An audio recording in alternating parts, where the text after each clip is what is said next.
Hello, I have my Usahana Build-A-Bear with me here. She's got the birthday cake scent in her tummy. She's really cute. I'm really happy with her. Kuromi is definitely my favorite Sanrio character, like she's my bias, but I do also really like Usahana. I think she's really cute and I'm glad she's getting more recognition, particularly in the West, because I think she's such a cute patootie. I talked about her in my last video as well. But speaking of my last video, I know it's been a while. As like a quick update, I've moved. I'm currently sat just in front of my wardrobe at the moment because it's like basically the only spot I can sit in that isn't on my bed. I had some issues with the moving. I originally was going to be in the basement of this house and I was going to have a dedicated studio room, but we've had a lot of issues with the landlord and the house not really being up to scratch per se. So I don't currently have a desk or a studio space. I have applied to a studio, so we'll see how that goes, but small living at the moment. I do like my room, it's just very wee, So I've been having all this stuff with moving. I was doing some traveling as well. I have been feeling weird and I've been feeling aimless. Weird and aimless.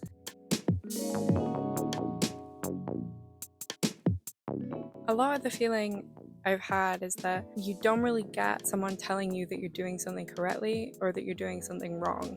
It's a sensation where you kind of want like an overhead buzzer or like a ding noise every time you make a decision, just because there's no feedback. It's very much you manage yourself, you manage your time, you manage what you're doing. Did you get it correct?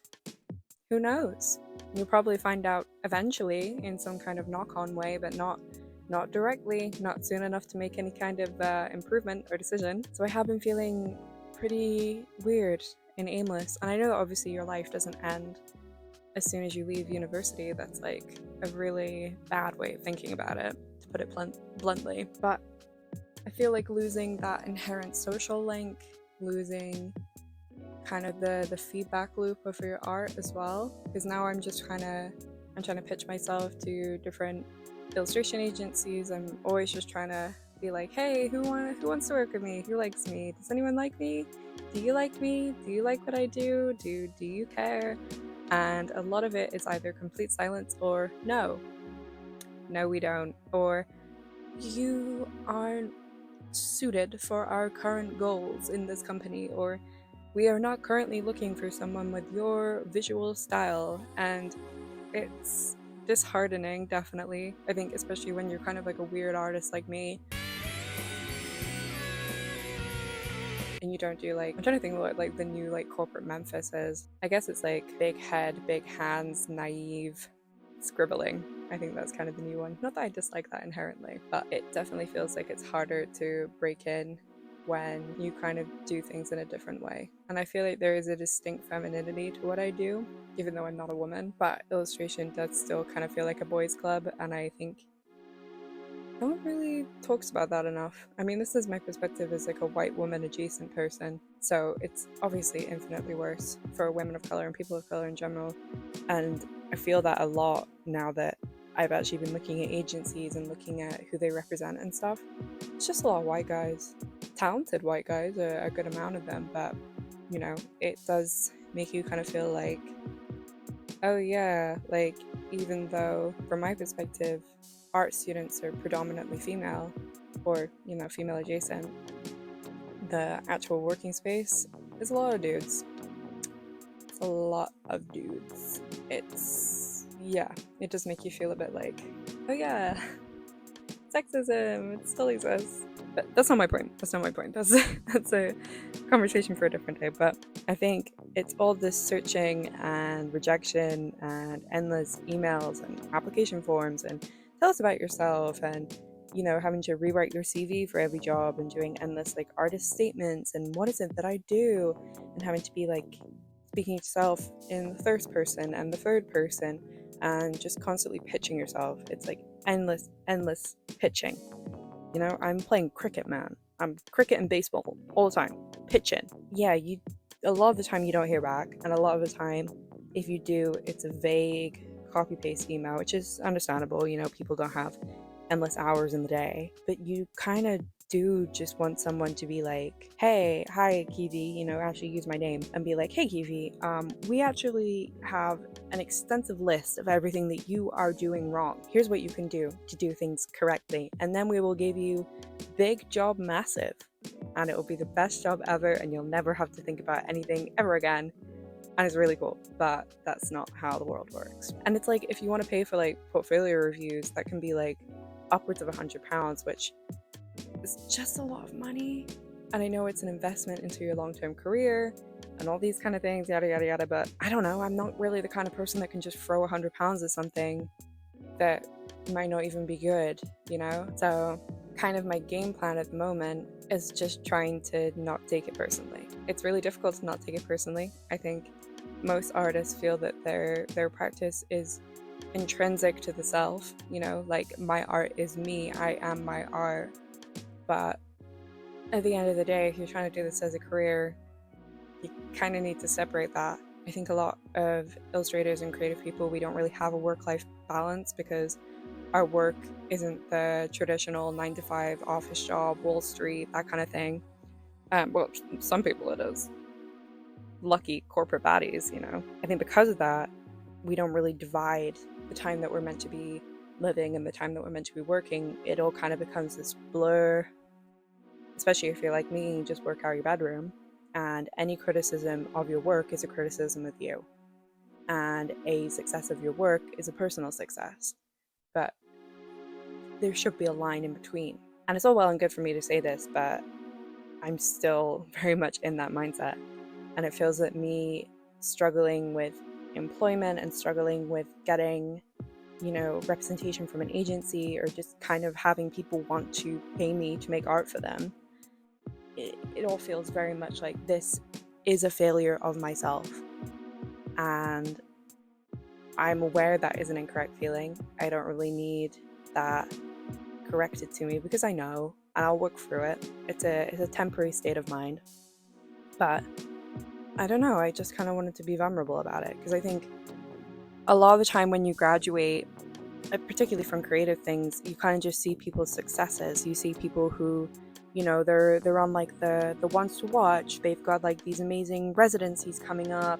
They've been asked to do all these jobs. They're doing all these crazy things. And, their success is not my loss.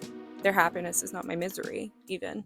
I can be simultaneously happy for those people that they've had great opportunities, that they've worked, they've networked. You don't see all that mess behind the scenes of all the cold emails they had to do, or maybe even the connections that they've had or made. You don't see all that. You just see the shiny, oh wow, this person's doing Illustrator with a capital I, like they're doing it. And I'm not. And there's no time where someone's going to be like, okay, you start doing Illustrator with a capital I now. And you just kind of feel like, oh God, like, oh, my time's getting away from me. The months are passing. It's October 1st today. And all this time is going and going and going. And, oh, what am I doing? What am I doing? But I think we need to just kind of calm down. I'm not saying stop working towards your goals. This is kind of aimed at myself. Like, don't stop working towards your goals. Don't stop keeping doing the things that you need to be doing. But also, it is okay. I've recently turned 22. I turned 22 at the end of July. So I am still very young. I think when I look at my mindset when I was like 19, when I started university, I'm like, wow, that's like such a mental difference in those 3 years. And that's just such a small little chunk of your life, And it's like, okay, in 3 years, I'll be 25. Like, that will be a big difference for me then. Like, I've got all these little pockets of time where your brain is going to do so much development. You're going to have so many changes in your life. Like, I'm living a completely different life to the one that I was living at 19 or 18 or 17. I won't go anything below that because I feel like, who cares, you're a child. Early adulthood really isn't the end of everything. Like, there's people that are like, oh, it really kicks in when you're 30, when you're 40, when you're 50, It's just kind of your mindset. If you are like, oh God, I'm so old and this is the end of me, when you turn 22, like, fuck me, you've got a long time to go of just feeling like it's over. Like, so I think I'm trying to just take it slowly and purposefully, just slowly trying to work towards the things that I want to get done, taking the stages and the steps that need to happen, and just trying to get there without holding myself to this crazy standard of like, you should just fall directly into this perfect freelance career of just, everyone knows who you are. You're a household name. It's Kiwi Day Day every day. Um, that's ridiculous. That's not how anything works. It's like if I had gone to medical school, I'd still be going, obviously, but let's say I've graduated medical school, and let's say I want to be a specialist in oncology. You don't just come straight out of medical school and go straight to that, and you're doing all these surgeries and diagnoses, and you know everything about everything there is to know about oncology. No one ever will reach that point where they know everything there is to know about it. You do all these residencies, you do different learning schemes, you do placements, you constantly learn and you mentor and you get there.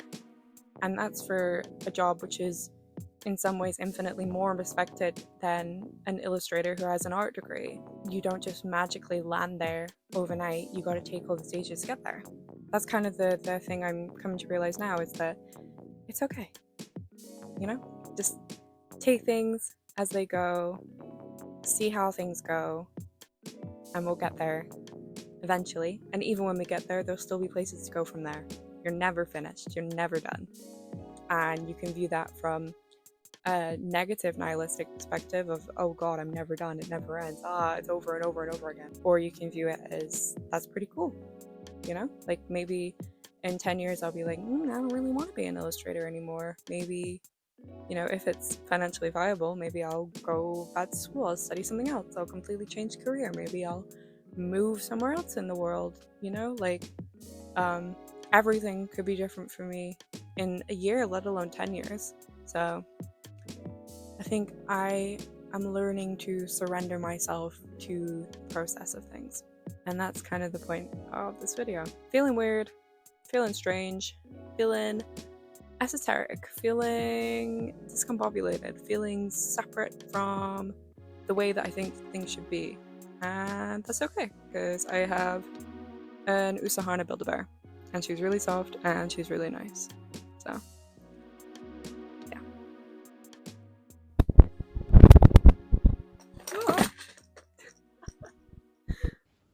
I turned on, and then I was in the storefront, and I was there with the other robot girl.